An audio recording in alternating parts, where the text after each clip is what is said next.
2:18, but there was no hint of rain's freshness in the hot west room, only a queer, hot smell. In the middle of the afternoon, John's dog I'm just making sure I was in the right spot. John's dog came in and scratched at the schoolhouse door and gave 3 or 4 short, troubled barks. When no one paid him any attention, he came around to the window. By standing on his hind legs and putting his front paws on the side of the schoolhouse, he could just manage to look in the window. He looked around, trying to see Caddie among the other children. Then he put up his mouth and uttered a long, unhappy howl, followed by several short barks. The children began to titter, and Miss Parker rapped sharply on her desk. "Caroline Woodlawn," she said, "will you please look to your dog?" Caddie rose obediently and went to the window to send her dog away. But what she had intended saying to the dog never came out. Instead, she turned back to the schoolroom, her hands flung in the air, her eyes wide. "Teacher, it's a fire! It's a prairie fire! It's coming here!" "Fire!" cried the children. They sprang out of their seats, throwing the quiet schoolroom into a hubbub.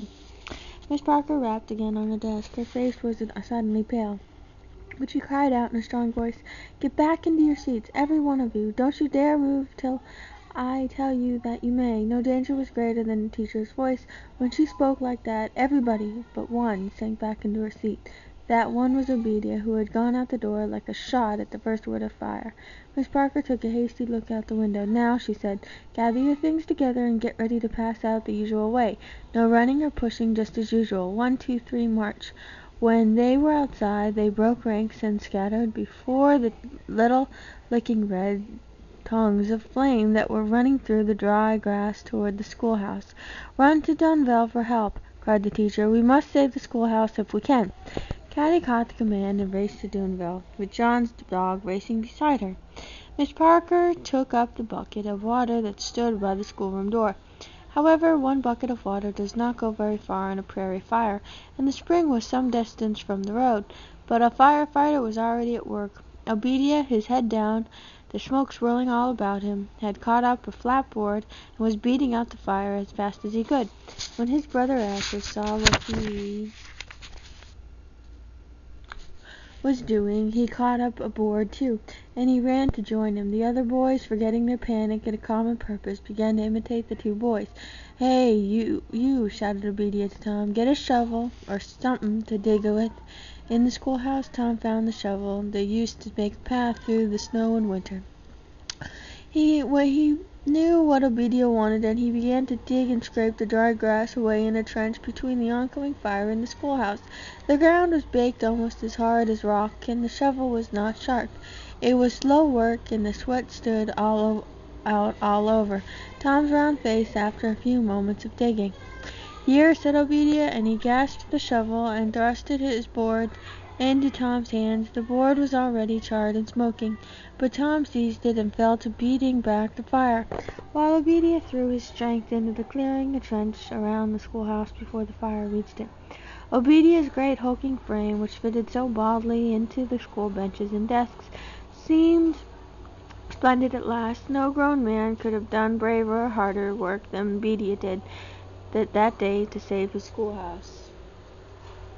When Caddie came panting back with several men from the store and tavern at Dunville following her, Obadiah and the boys had already succeeded in turning the fire aside. The schoolhouse stood safe and sound on a little island, surrounded by a trench and a ring of blackened and beaten grass. With the help of the men from Dunville, the rest of the fire was extinguished before it reached the town. Then the children came back to school, but there were no more lessons that day. "Children," said Miss Parker, "you have all been very brave, but one among you has been a hero today, and I want you to salute him. Obadiah Jones, please come up here in front." Grinning a little sheepishly, Obadiah came forward. His face was blackened with smoke, and his hands were cut and burned, but he had lost his old hang-dog slouch. Obadiah stood straight as a man.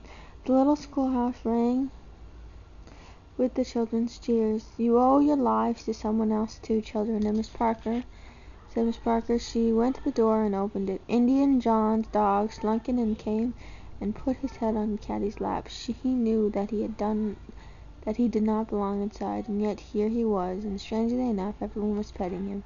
"I hope that you all are properly thankful," said Miss Parker. "And now you may go home. We've had enough for one day." That's page 222.